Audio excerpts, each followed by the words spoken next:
has been 8 years since I left Cambodia to come to America, but I still cannot forget how beautiful my country looked. In the early morning, I got up and watched the sun rise little by little across the mountain.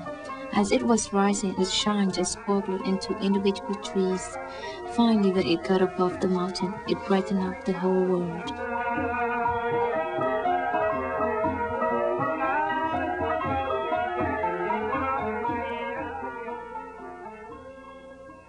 Lin Davu Kung lives in South Philadelphia and is a student at community college.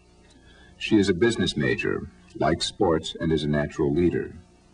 Sometimes people criticize her for competing against boys and speaking out, but she has learned not to be afraid of what people may say.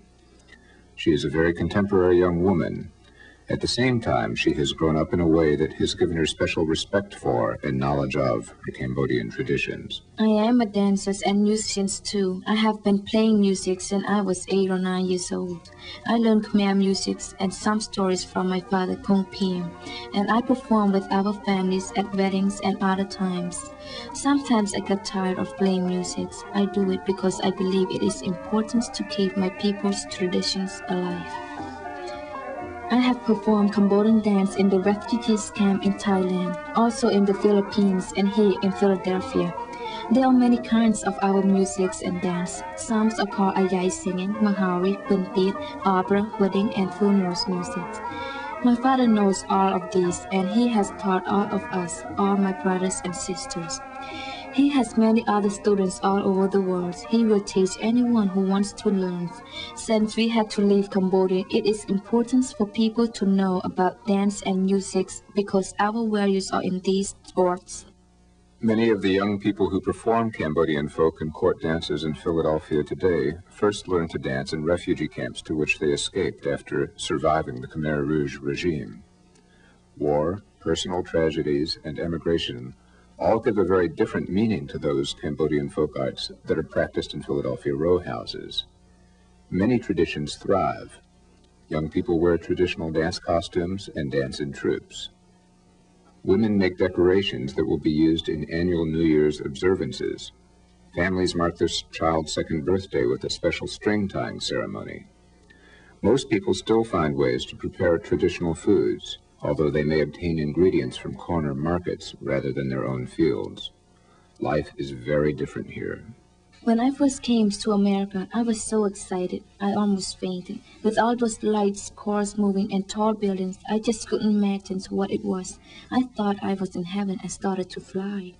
A couple days later, I got out of the house to go to one of the stores across the street. I waited almost 1 hour to cross because I was afraid the cars would hit me because they went so fast. People say that here in America, everything costs money and everyone is always busy. These are comments on major differences in how people work and live and in what they value. Young people like thee face the enormous challenge of coming to terms both with a strange new world and their parents' values based in recollections of an old world.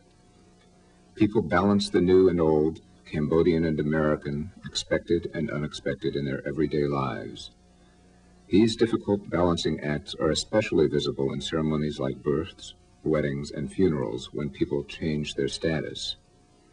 As a wedding musician in her father's ensemble, Dee gets a special chance to see how people combine the old and new in their own lives during weddings.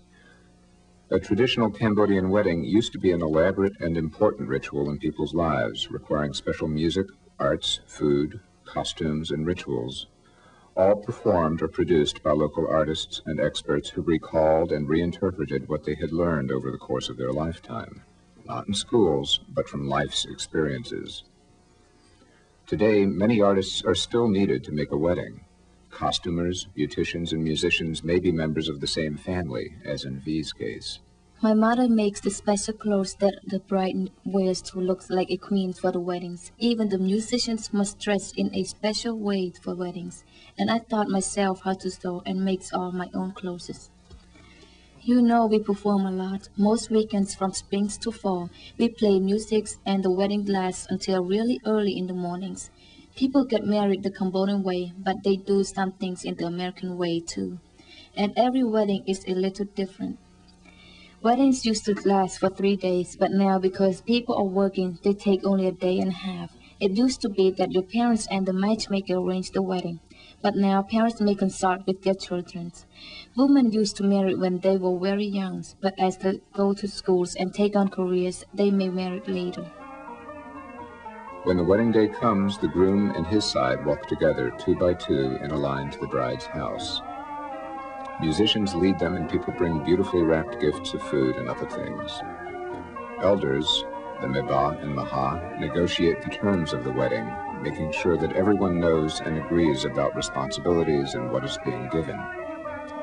Then the bride is led out to meet the groom. It used to be this was the first time that they met each other, but these days that is changing. They exchange gifts of jewelry with one another, and the elders explain to them their responsibilities. This is very serious, and you must always listen and pay respect.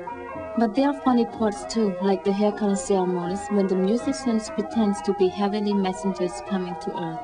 They pretend to cut the groom's and the bride's hair and tasting thumbs all the while.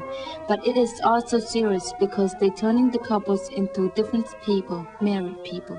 Later, after the elders have explained everything, the groom gives special gifts to the elders and important people in his family. The singers ask the bride to come back out, and people give their good wishes to the couple by circling the room with candles, by tying strings around their wrists, and by throwing flowers. The elders tell the couple about how they should be, about their life after the wedding.